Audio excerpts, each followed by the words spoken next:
Hi, in this video I'll be showing you my layered material workflow in Unreal that I used to make this project you're seeing on the screen. I'll try my best to breaking down in every step, but please feel free to leave in the comments if you run into any questions during the video.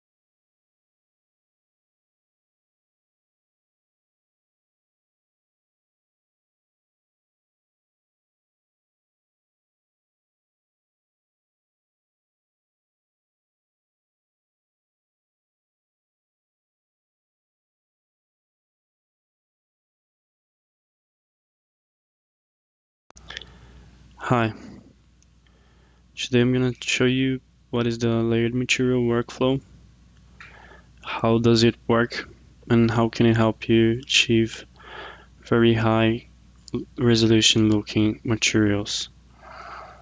Right, so what is the layered material workflow? First of all, let me hide this decal here. Right, you can see this material on the wall. It's using the layered workflow. If I open it here, I can show you briefly how it works. Right, so you have a material instance here, and we have many layers on it, which is controlling this material we see in the viewport. I'm gonna disable layer by layer so we can see what is its effect, right? The final result here is all one single material that can be applied to any mesh in the world. And you can see how all these layers taken together have a much more detailed look than we could achieve with simple textures. So let me show you here.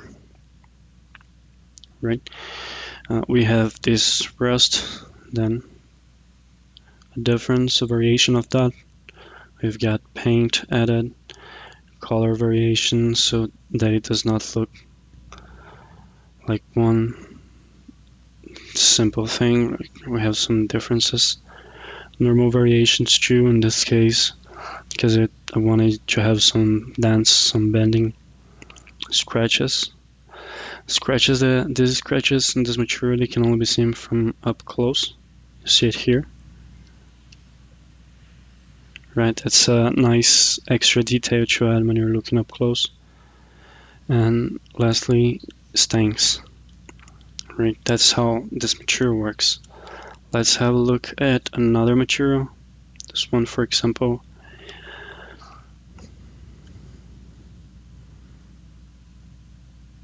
Right. Right, how does it work? Right, some of these layers are already disabled. I did not like their contribution, but I did not want to delete them either. So I'm gonna remove dirt. You can see the difference it does. Normal variation, right?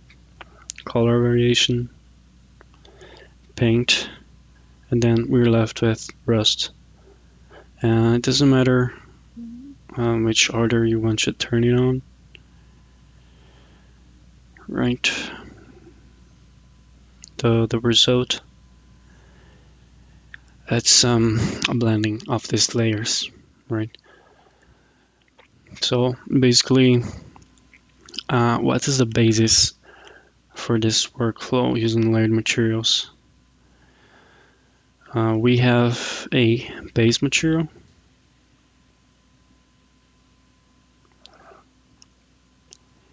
and this base material, it's not gonna contain much. Then we will need a blend material. Maybe the names are not exactly like this, but I'll show you inside Unreal in a few minutes. So we've got the blend material. So this base material, right, I forgot it. So we also have the layer material.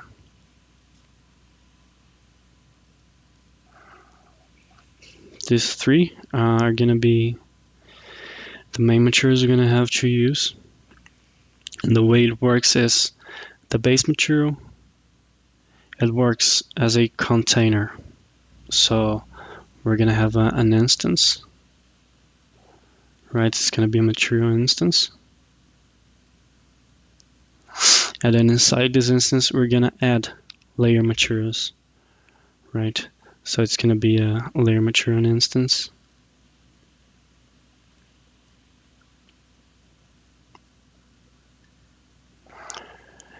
And other layers. And how it's going to work is it's going to use the blend layers, blend materials, sorry, to generate the output, which you're gonna apply to your mesh in the Word, right? Okay, so how exactly can we do that? Well, the first part of it is we're gonna have to create a base material. This base material will not have much. Here I have the M base layered, and I'll open it for you. Okay, here we're just gonna add this material attributes layers, right? This node here. In case you don't have this compact version, this can be activated here. Use material attributes, right? So it changes from this to this. Then you add it here. And for this material, that's it. Let's keep it there. And then we will need, right, so then we will need the material layer. Right here I cited as ML base material, right? This is this part of the process, right? We just saw the base material, which had not much in there. Then we get the layer material now. What is the layer material? That's pretty much what you would do normally if you weren't using this workflow. It's where you put the material logic inside. It's where you're gonna have your textures, your parameters and such. This is what's going to drive the look of each layer, right? So let me open it here. This material here, you can see it. A bit slow today, right?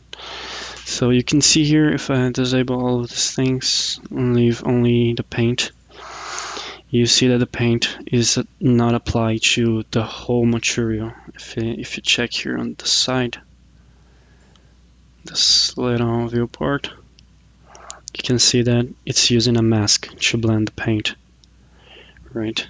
I will of course explain what are the blend masks, but for now I'm gonna just show you how this works, right? If I remove the blend mask, it's gonna apply as a whole, so all the layers are gonna fill the whole material, and then later when we get to use the blend layer assets, it's gonna define how it's gonna be blended together. So let's go back to our material layer. So here I named it ML base layer. This is different from the base layered here, which is the base material. I'm gonna open the base material, the material layer. So this is what's gonna drive the look of each layer, right? You'll see here that is not actually a usual material. It's actually a different type of asset, which we can create like this. We can find it here, material, and we'll find it here, material layer, right? Then we open, and this is what we're gonna have at first, right? This is the output node. This is the set material attributes, right? It does have all these nodes that start, and I've kept them. And what I did was create a new node called make material attributes. Basically that. This node, basically what it does is it converts a lot of inputs into a single struct, which outputs just the material attributes. This way we can avoid having leaking so much stuff. Right. Without further ado, what I did here was I have this tiling function, which is basically something I'm using everywhere, so it's much more useful to have it as a material function. If you don't know what that is, you can create a material function here, and it's kind of a custom node that you can use on later materials. Right now, this tiling, it only has a few stuff for controlling tiling. So here we got a vector value, so you can control tiling.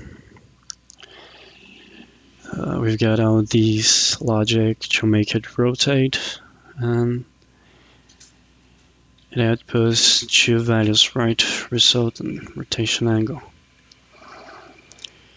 The result I'm gonna plug into here, which is my color work, color pipeline, let's call it that.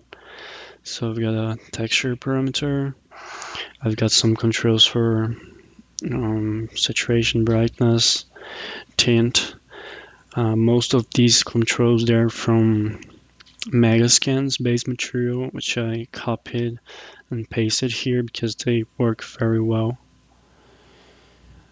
That is it for the color.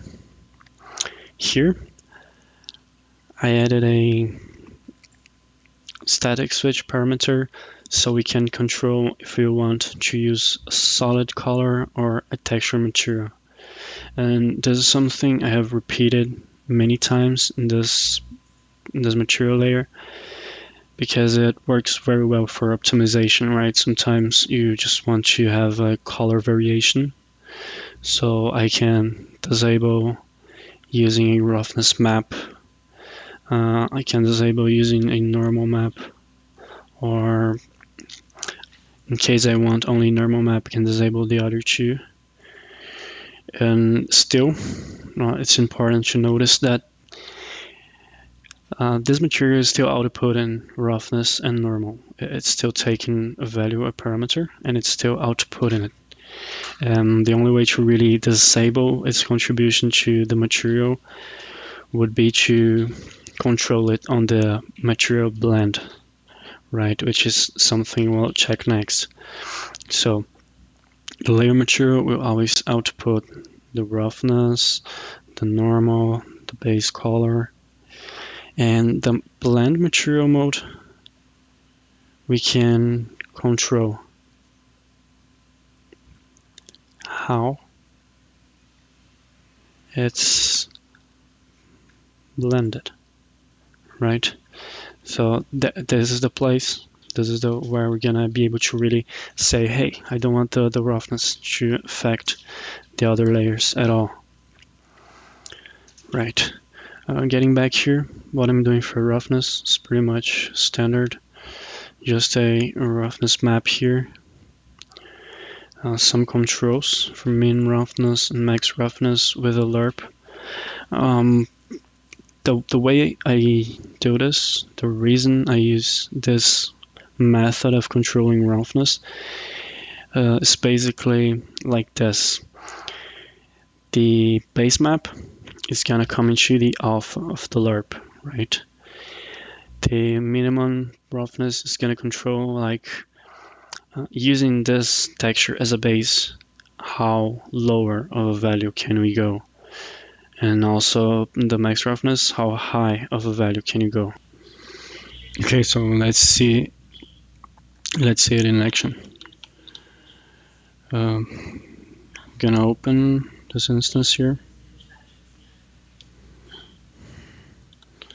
Let's check it on the roughness view mode. Right, so how does that work? Right, max roughness, so we can use it to increase contrast like this, right? We can use it to limit it, for example, like this, so it gets flatter, right? So that goes into the static switch parameter. It's gonna choose if I'm gonna use the roughness parameter here, the scalar parameter, or if it's gonna be that one. And what I'm using for normal map, the same here with the static switch parameter, a neutral normal map. Here, we're taking from the tiling, right feeding through a texture sample. These nodes here, I'm gonna get them out of the way. They're not part of that. Right, so here I'm doing some math. This is from the Megascans material, so basically it's doing some calculations, because the way normal maps work is one channel is as if it was lit from above, the other one is if it's from the side, then the blue channel, it's a calculation of that. So basically it wouldn't work well if it just rotate the normal map, so we do some math here, we separate the channels. Right, we've got normal strength here, which is gonna multiply only these two channels. If you do that with the blue channel included, it has no effect, so we separate that. Then we have this, which is about doing the calculations for rotation. Then it appends them back and feeds that into the normal map. So if we jump back here, that's our material. Here I'm actually bumping it more than the usual, so that stands out a lot. You can push it really far away, get some stream results. Here for the metallic, right, I did not include any mask or anything, but you can do the same, you know. If we were to do that, actually let's do that right now. Right, let's bring that up. Let's do pretty much the same here. So I'm gonna duplicate this our texture sample. I'm gonna call it M. Let's put it base material, right? Use the same timing. I'm gonna add the same type of controls I have here.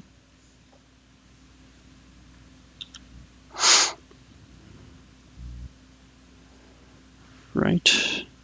The reason I'm taking only the R channel is because if I plug in RGB, well, this time it worked, but most times it doesn't. You can also just do this, works just as well. Right, then we have the lerp. Then we can create our static switch parameter. Use metallic map. If true, then I'm gonna plug it in. If not, then I'm gonna plug this in. And I'm gonna set the default value to false, so that it defaults to using the scalar parameter. Let's save that.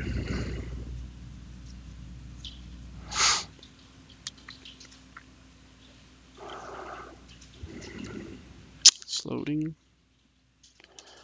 There we go.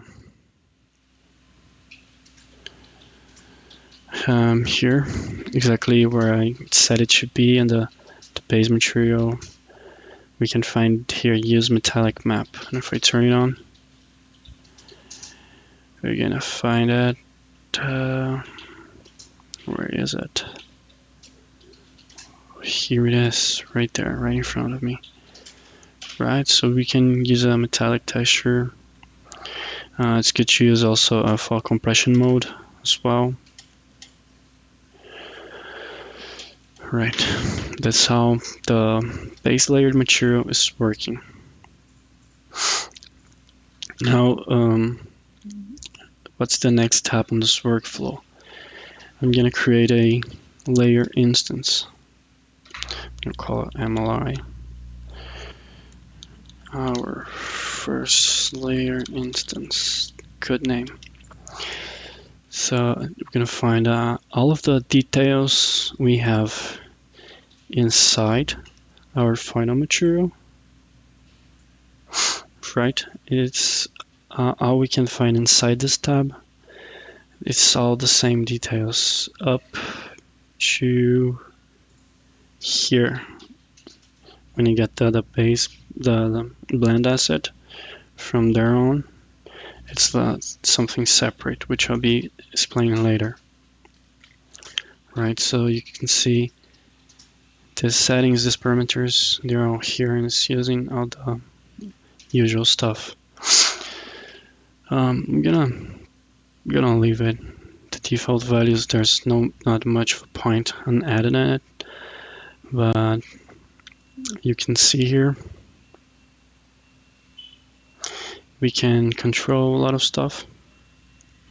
And our layer instance, it cannot be added to a mesh. It does not work by itself alone. We need to put it inside a base material. Remember, right at the start, we created this base layered material. We're going to be creating a material instance of it. So I'm going to call MI first material instance. Right, and it's got none of it, nothing inside it. We must add stuff to it. In case you're not seeing this layer parameters tab, just find it here and activate it. Right, details, there will be no parameters there. All the parameters will be inside here. So background is our base. The background will not need a blend asset at all, because it's not blending with anything at the moment. It's the next layers that will need it. So let's add a cube here, very simple cube. And guess what? We can now add this material, right? So this is the material instance we just created, which is very different from our material layer instance. It's a different asset. This one we can add to our box here. Cool, right?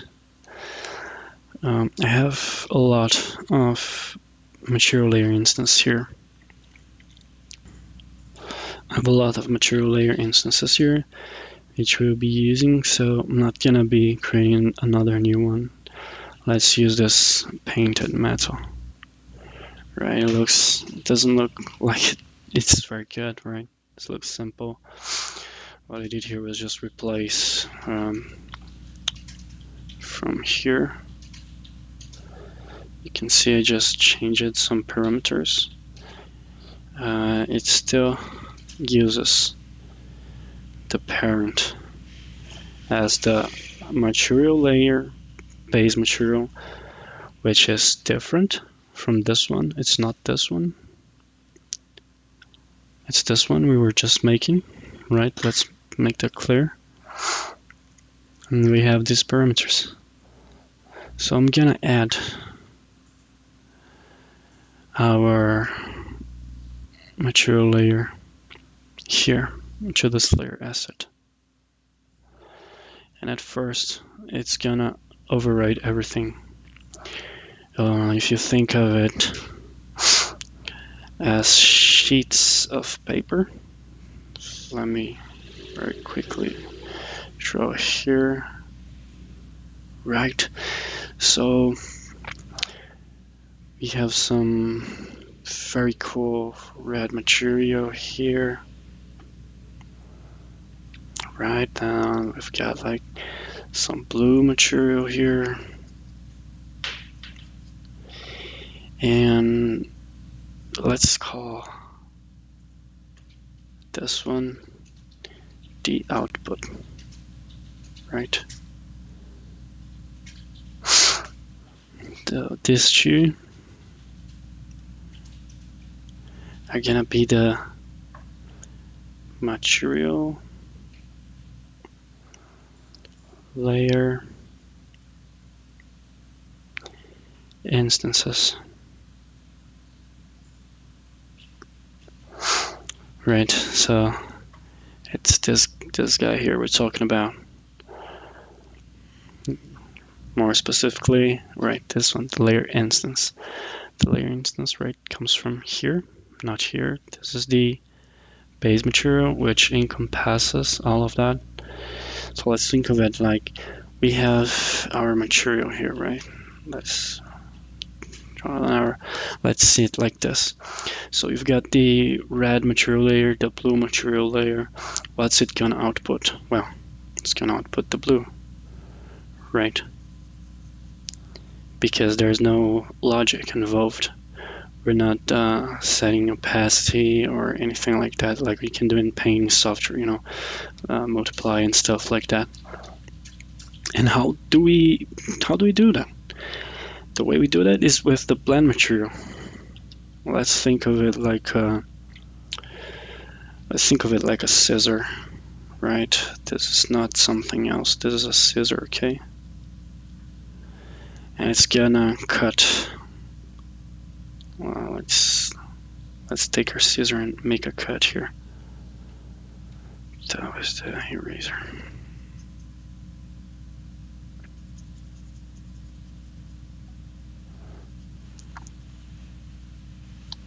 Right. Cool. So how's our output would be then? Well, we would have like red on the corners, right? I'm not gonna try to match exactly. And then we have blue in the middle. And that's our blend asset. And it's going to contain information like opacity, and you can add logic to it too. So you can have different blending modes, not just opacity. How can we create that? Material, we're gonna go material layer blend, right? I'll call MLB test, just like that. And that's it. So you see that the first things we have are these nodes. What's this? This is the bottom layer. That would be the red. The top layer is gonna be the blue. And the alpha, that's where we're gonna add the logic. Right, so let's do something very simple. I'm gonna open here what I have, because we do need to have some nodes, right? Okay, let's go back here. So this is already set up, and we just need to find the alpha. I'm gonna use a gradient map. Unreal. Can check what it does here, right? So it's gonna create a black and white of the gradient. And I'm gonna plug that into alpha and save. That's it. That's it. This is where we have the inputs.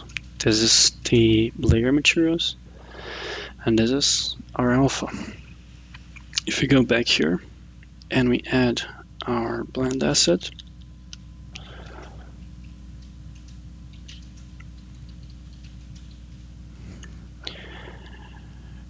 we're gonna have a smooth blend between our metal and our wood materials.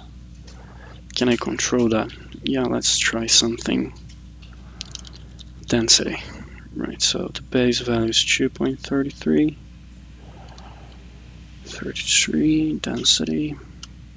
Save it. Go back here.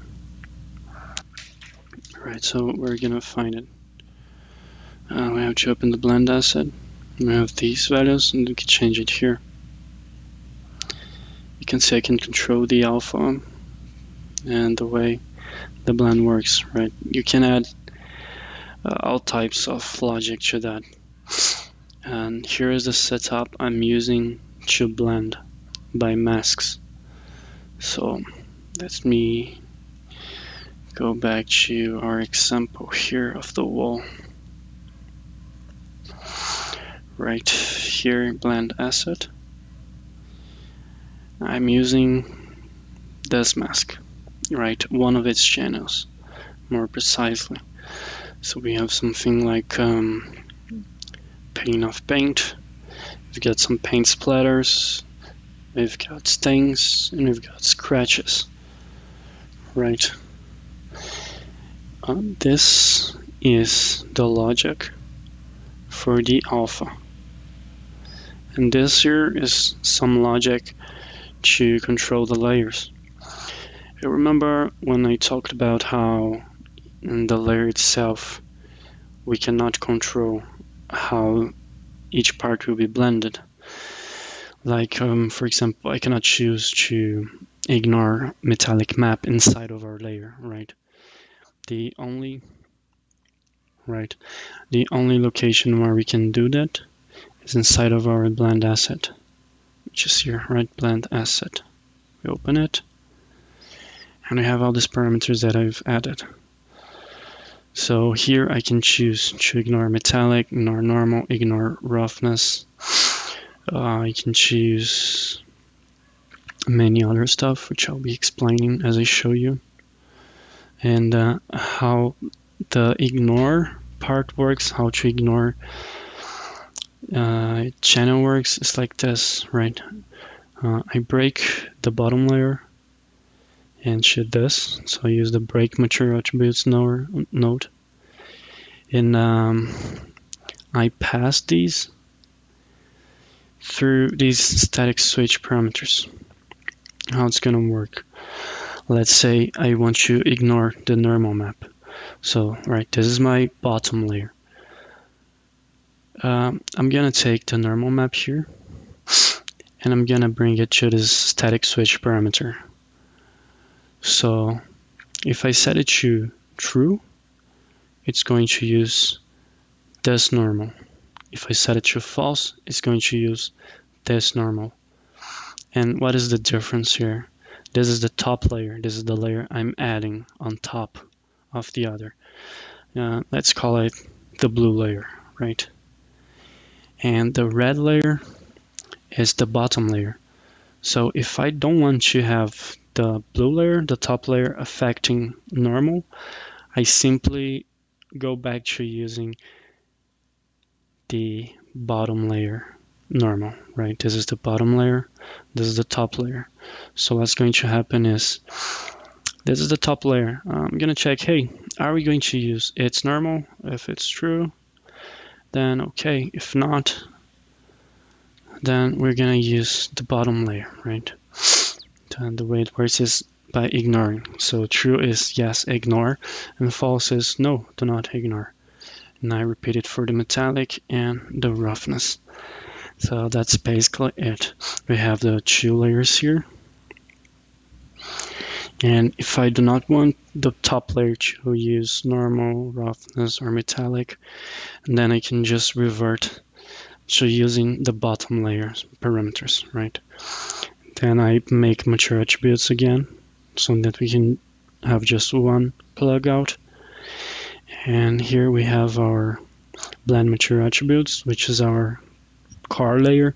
It's gonna fit in the bottom layer and the top layer, and then the alpha. How is it gonna be blended, right? It's important to notice that the input of this alpha always will be black and white. It's just a mask.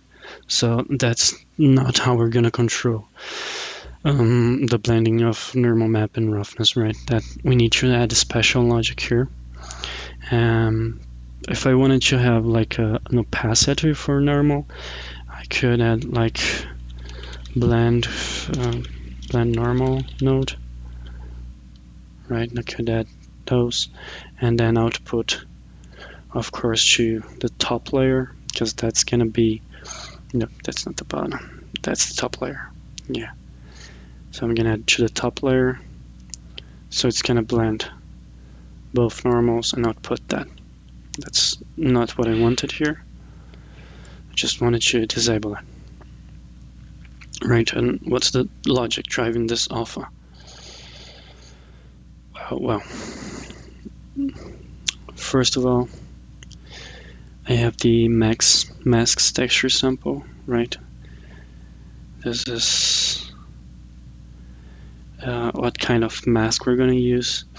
So here I have a custom mask, which I'm using for this terrace here, right?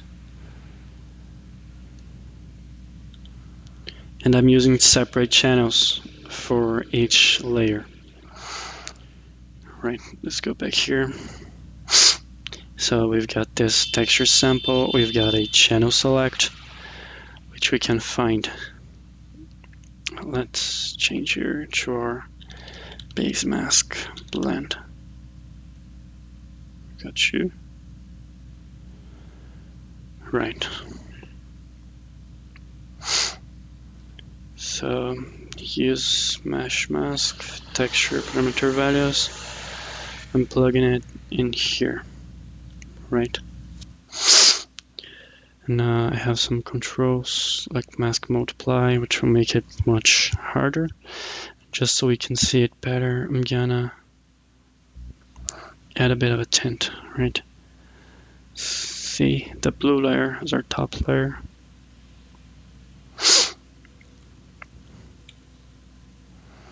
And there we go, we're using this mask. And the channel selector, this is it. We can choose which channel, so red, green, and blue of this mask. And this is a custom mask for the asset, and most, if not not all, but most assets has this custom mask. So this is the custom mask for those walls, and you can see it's low resolution, like 1K. It's not too much. I think I'm even limiting it. Let me check here. Max, no, you could. Right, so each one has a different effect. These masks I made in Substance Painter. And we have the Moto mask, which is a general purpose mask I made with tiles. So we can change how we want, which channel we want to use. Right, that's only part of it. Then we have a mask multiply. This is going to make the mask brighter or darker, depending on the value, of course. And in turn, this will affect the final look of the asset.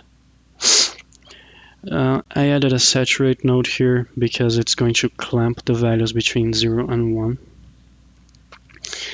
Here I have a static switch parameter that says add vertex color to a mesh mask. And how does that work? It's pretty much self-explanatory. I have a vertex color. If you're not aware of that, you can check it. No, I think you have to select a mesh. Let me see one that I used it. Okay. I don't quite recall where I used it. I think maybe here. So we can see here, mesh paint, colors, color view mode, RGB channels. Yeah, there we go. So you see it's white when you don't have, oh, cool. So these roofings, they have vertex painting, right? You can see it there. Let's see if I'm using red channel, green channel. I'm not using separate channels, I'm only painting white here. And that's the vertex color, in case you didn't know it. So what I'm using is, I have the option if I want to use separate channels. But here I'm not using any on this project. What it does is gonna take the vertex color, it's gonna choose one of its channels, it's gonna add to our base mask in case we want to have both a mesh mask and a vertex paint mask on top of that. And in case we only want to have the vertex paint, we can disable mesh mask here, use mesh mask, we can set it to no, and then it's gonna default to use vertex paint, and we can set it to false as well, and then it's gonna use a flat mask. Let's check that. Use detail mask. No, not this one. It's here.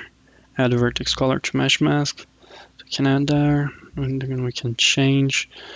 Of course, this mesh doesn't have vertex paint, so it's gonna be black.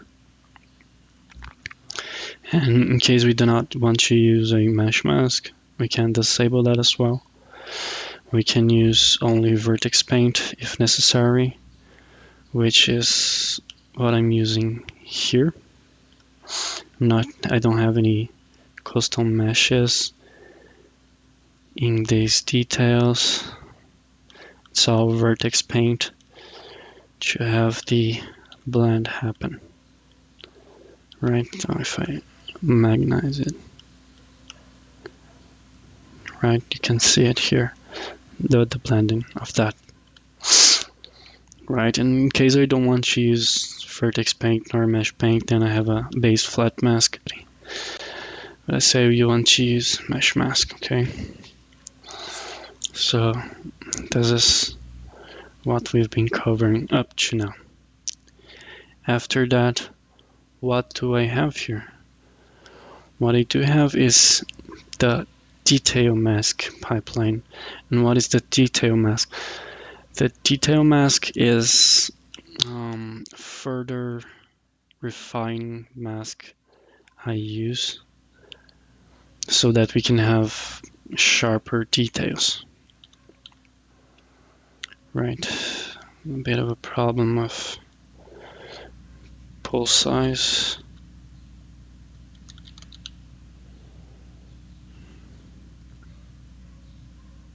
Weaker normal map that the dimension you want to have. Here we have the detail mask, all those controls. If I want my detail mask to have more presence, if I want it to affect it more, I can increase its brightness so that we can have more from the detail mask and less from the mesh mask. If I want to rotate it, right, I can do that as well. If I want to increase its timing, we saw that. If I want to change, we also saw that as well. And we have our edge damage. Then I'm adding a grime material, which is using it's not using detail mask, you see, because I want it to be a much smoother effect, right? Grime's not hard like the edge damages. So blue, the blue channel of the mask is like for upper part of the surface, right? Let's stick to green. Grime. Then I add a color variation material. It's a subtle effect, but I like it because it helps us to have more variation, right? Like the name says. So I'm not using normal map roughness maps, only the base color maps. And I have a different kind of blend asset here. Here you can see I have completely different settings. How does this one work? Right, this one's gonna work only with the base material, base color. So you have your bottom layer. It's gonna go, most of the stuff's gonna go straight through to the output. And the top layer, that's where I'm gonna have the logic for blending colors only. So I'm gonna take the base color, I'm gonna add desaturation controls.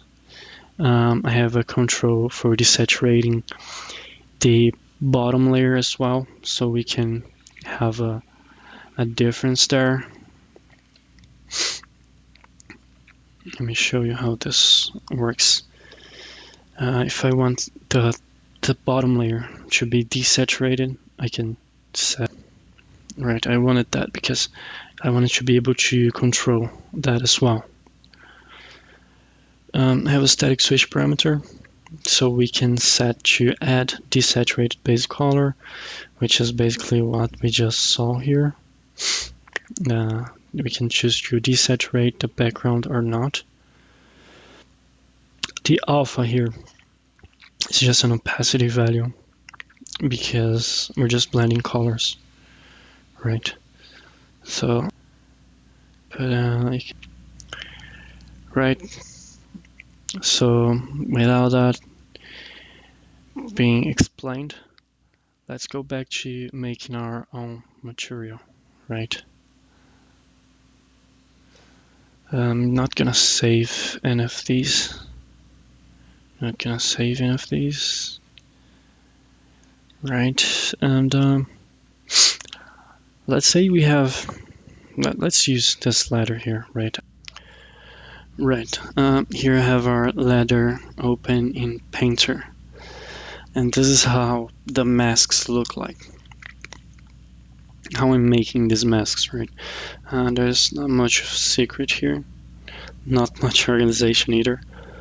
I just have like a fill layer, the base as well, so that there's no transparency, right? So it's not outputting this, it's outputting like black color where there's no color. Then I have the base color, red. Then that's the mask of it, right? So this is the red mask, red channel mask, green channel mask, blue channel mask. How I'm making it, the red channel, I have some stuff here, basic edge, 30 levels, smart masks, stuff like that. The green channel, it's important to notice that these upper channels, they must be on linear edge, linear dodge, right, add mode.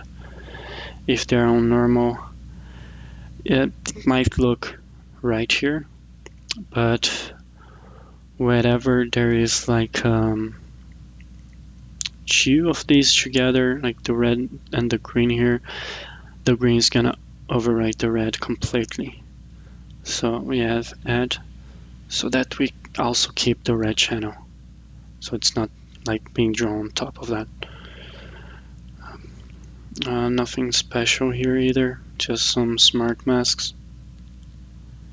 Here, same thing, that's the up vector mask I said, using the workspace normals, selecting the up vector, right, linear dodge or add mode. And for exporting, basically what I'm doing is this RGB mask. Let me find it here, right?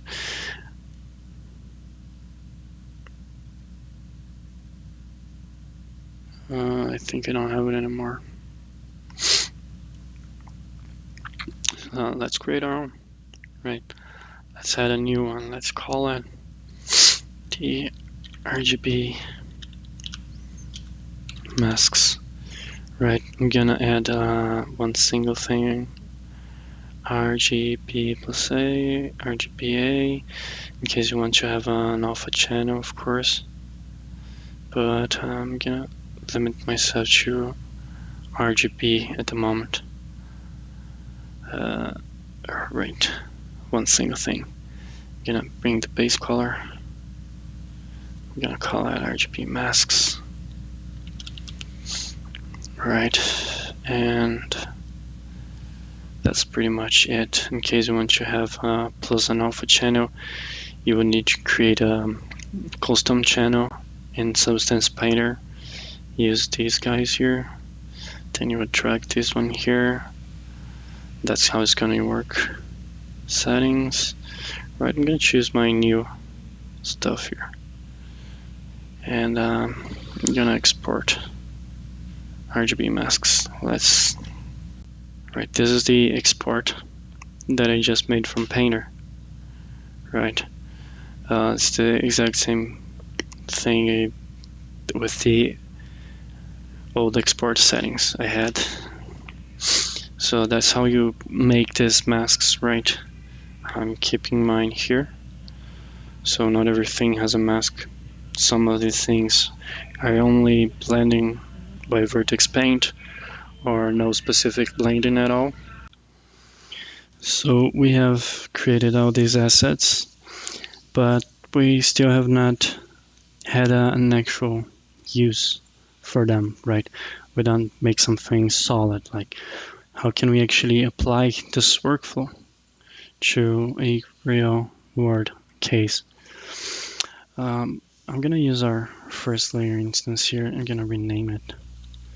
I'm gonna name it Neo Letter. And this time I like to make a different letter. You see, it's kind of confusing, right? All these assets, even I get confused. So I should not be using the MLI.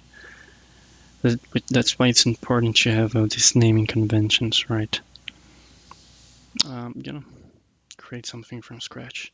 Create material instance. I'm gonna call it MI letter new, which is going to be a metal letter this time.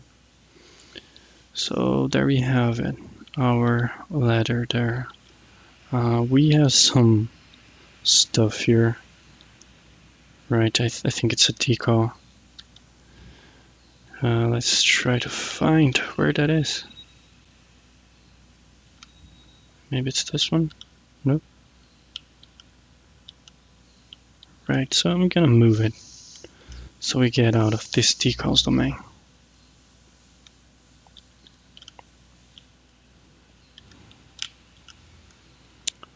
Right, so here we have our base materials. That's just black. Right, let's start adding stuff. I have this material layer instance library here, which is all materials I made for this project specifically. And so I'm gonna use a base of a rusted metal. Right, so let's start diving into this material. Okay, let me make it just a bit bigger here. Okay, so gonna leave these. Tightening offset. I think we need something much finer here, right? Yeah, something like this is going to work.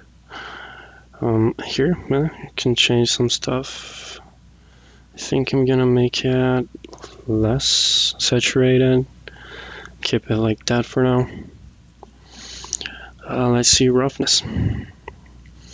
So I want to have a bit more contrast. Have it a bit shinier than right now. Okay, normal. Yeah, let's see how far we can bump it up. Okay, can't see much of a difference right here. Okay, let's leave it like this. What we're gonna add now? Okay, so let's add another layer. Here we go. For this one, I want some painted metal. Right, like this. Okay, let's change timing as well. Okay, I think this is better. I'm gonna remove some of the saturation as well. Get it closer to gray so that it doesn't stand out too much. Maybe. No, I don't think it's worth. Let's try our base mask blend. Okay. So it's using mesh mask, right? It's taking the stars mask and it's already on the star mask because that's the default mask in the material, but it can be anything else. I'm gonna use detail mask as well.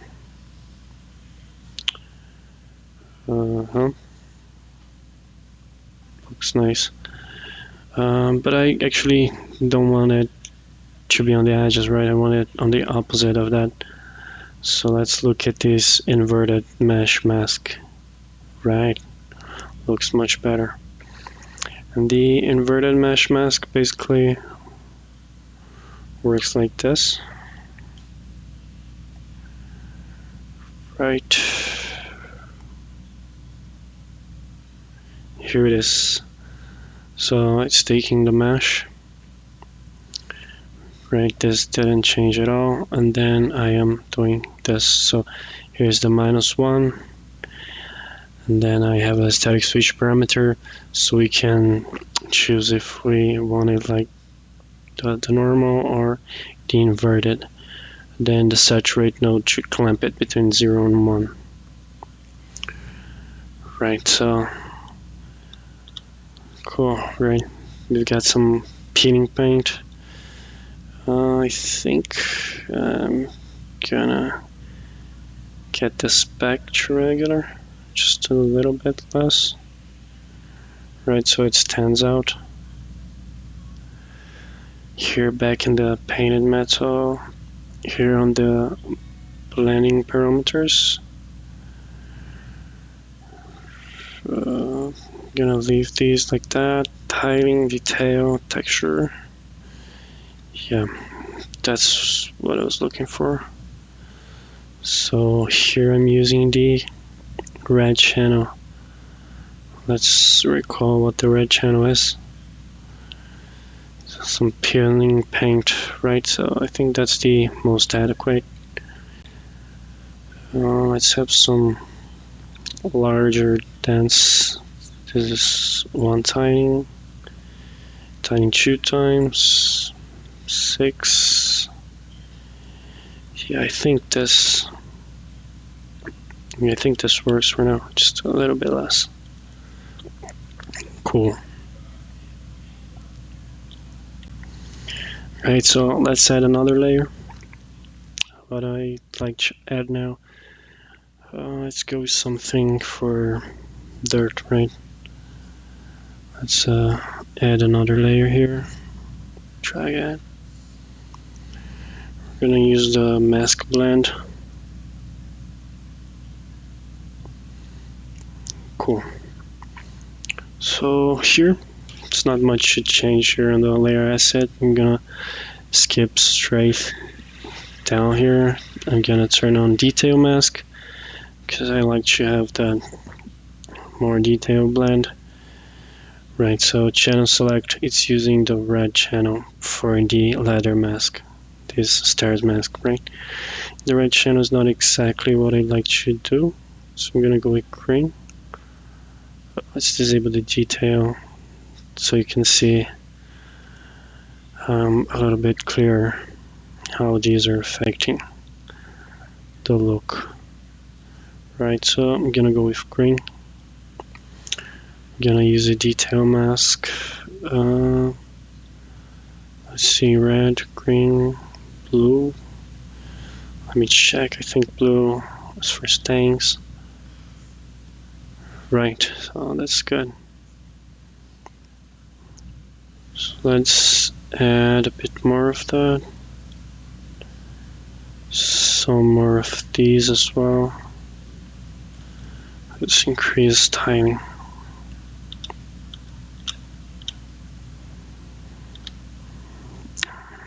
Okay.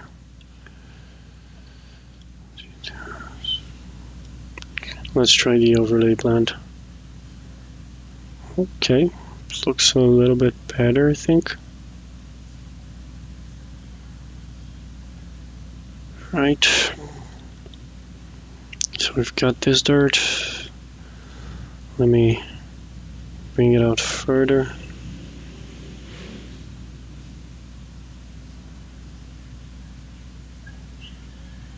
Right, cool. Then I'm gonna decrease the final mask. That's the final limiter value. So that's kind of how a opacity slider, Let's go 9, so it doesn't get like too dirty, right? Okay, cool. Cool, so let's add another layer here. Now I'd like to add something like this, but lighter. So let's add the dark stains again. Right. This time I'm gonna change it a lot. Right, I want something brighter. Also different size. Okay, cool. I think that will work well. Then I need my mask blend. Right, so I think this time I do not want to use a mesh mask. And I'm gonna go only with the detail mask. Right, let's... some weird bug happening. Let's change this to blue.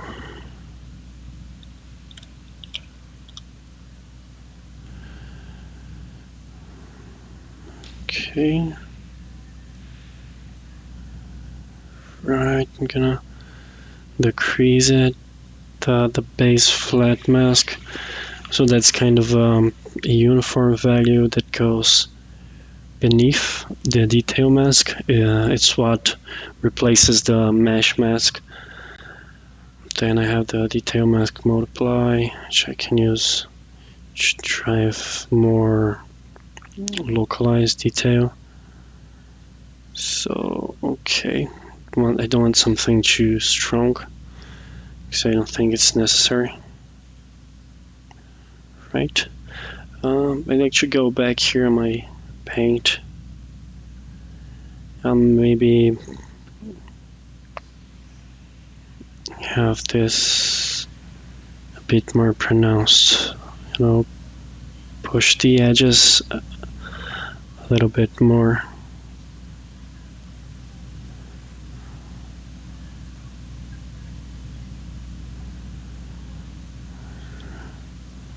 Okay.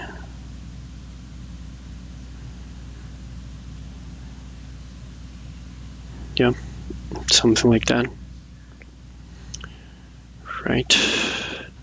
So let's have a look at our roughness values right there, very important. This one, I think it can be stronger. Yep, this should be enough. And then the paint, I want it should be softer, smoother, glossier, right? So we've got these here. Trying to bring it a little bit further down, right? So we can have it more glossy.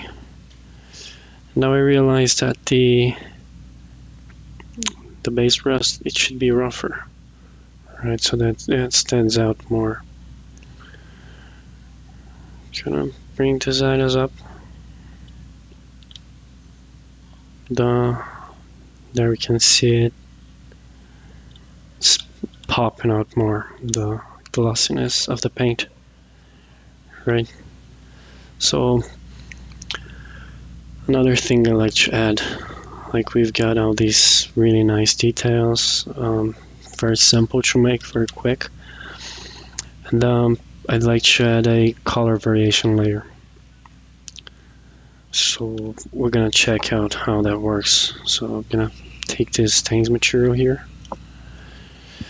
You can see kind of not looking good, so I'm gonna increase just a bit of timing because think of it as like a color overlay, something that will be on top of everything else. So I don't want it to stand out too much, but I want it to have nice features, right? So let's keep some of its color, and here I'm gonna use the variation blend, right? The one without normal maps. So basically how it works, it's like this, right? It's gonna take only the base color of our top layer here, and everything else will be from the bottom layer, so that it will blend only base color, literally. And here we have it. So we can have these desaturated base color if we wish, or it depends on how we're going to work with that, right? So I'm gonna add it very slowly.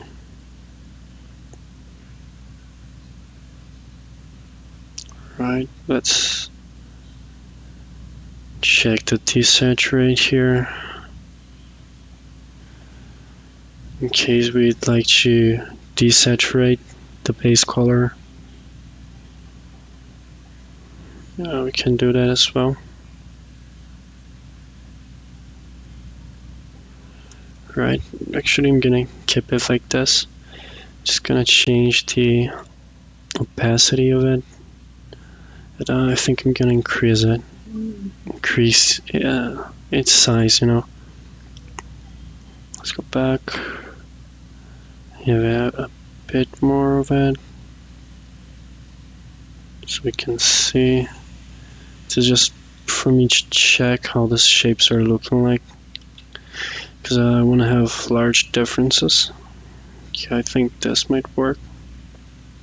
So this is 0, and here we have some difference already. Right, let's check. This is without, this is with it, right? Might still be too much. Let's keep it 1 or 0. Yeah, I think 2 will look nice.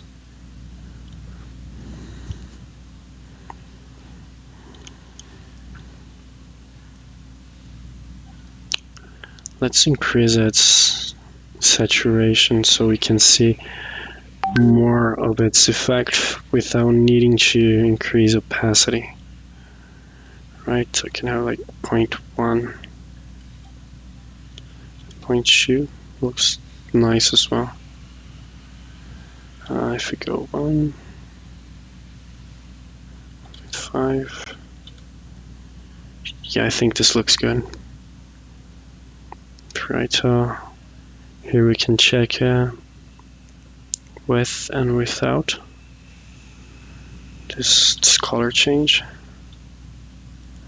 Yeah, I think 2 looks nice.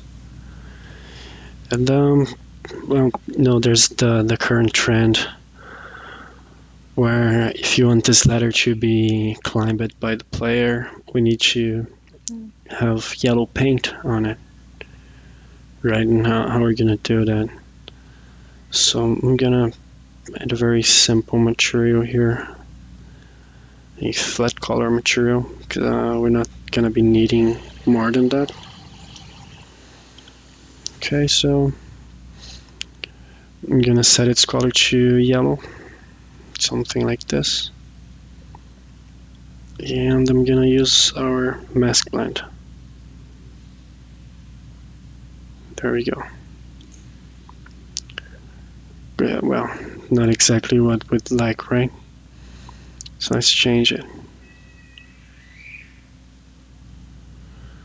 Okay, first of all, I don't want to use a mesh mask because at this moment it will not be necessary. I just want to have some paint splatters, and we have something just like that in our model mask. So here, that's the green channel. Let's select the green channel, and then we have a bunch of details here, parameters we can tweak. Let's try the overlay blend. I don't think it's working very well. So let's go back. Right. I'm gonna decrease the base flat mask, which is like the background for this mask. I'll leave something like that. I'm also gonna decrease the detail mask here, so that we do not have like too strong paint. Something like this. Yeah, let's change its styling.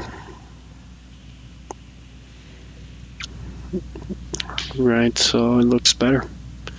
Now, this paint is not carrying any information from below, right?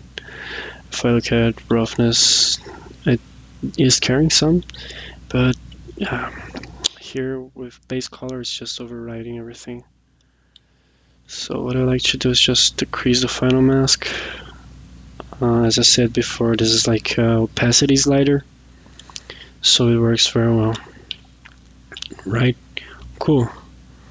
And here we have this really nice material, our metal ladder, looking really nice. Here we have the old material I made, the wood ladder. I do have some other variations here. Let us check that.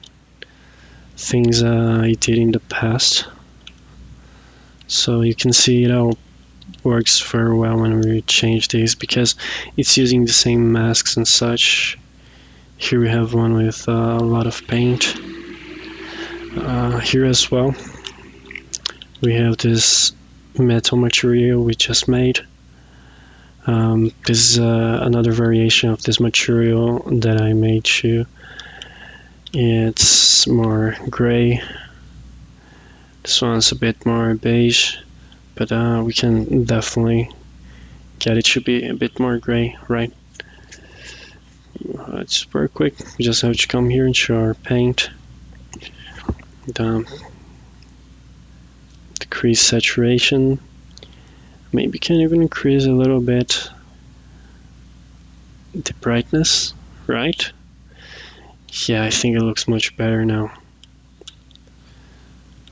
So this is the final result of this material we just made here together. And it's something that's worth doing, building a material library, then applying it to everything.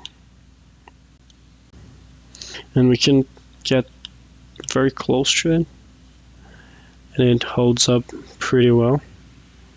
Of course, there are ways to improve it, make it even more high resolution, but I think this works really well. Right, so this is our new letter, made of metal, with dirt, with stains, and you can see we made it very quick. Of course, we had some ready materials just waiting for us so that we could set them up. But this is to show how much the power this workflow has. For example, this car here. This car is actually made by another person. It's from a Unreal pack. And the good thing about this workflow is that I can also use that, right? I can use external assets. I don't have to make them all myself. So what is happening here? It's like we have this base material.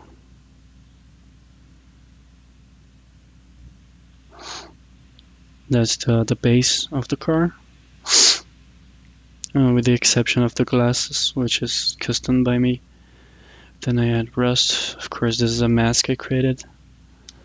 Black stains, color variation, stains white, and this extra detail layer, which I believe is like a normal variation. I think that's all of it. All of the workflow I used on pretty much 90% of the assets on this scene. You can see we're using this on this airplane part. We're using it in this wall. Because we're using tiling materials, we can get very, very close to things without losing resolution. It's very fast, right? We can edit things inside Unreal without needing to go on Substance Painter and be exporting things a lot of times. We have a lot of control over it. We know exactly how it's gonna look like, exactly how we want it to look like. And another benefit of it is it requires much less textures, right?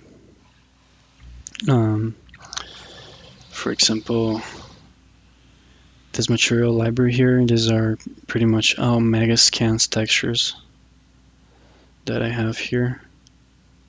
And you can see there's not hundreds of them, right? There's 26 only. And those 26 textures, 26 groups of textures, right, of materials, they're using in the whole of this project, right? The exception being these third-party assets like tires, barrels, boxes, stuff like that. And I've talked about the vertex position. You can see it works here, and it also works here. These assets, these two, they're the same mesh. See? Steel beams roof in 007, they're the same mesh, but they do look different. They look different because the material changes based on their position. So that's another strength of this workflow. Right, so that is all. Okay, that is all. I hope you liked this video, and I hope you liked this workflow and the breakdown of it. If you feel like something was not very well explained, or if you have any doubts, please leave in the comments and I'll try my best to answer you.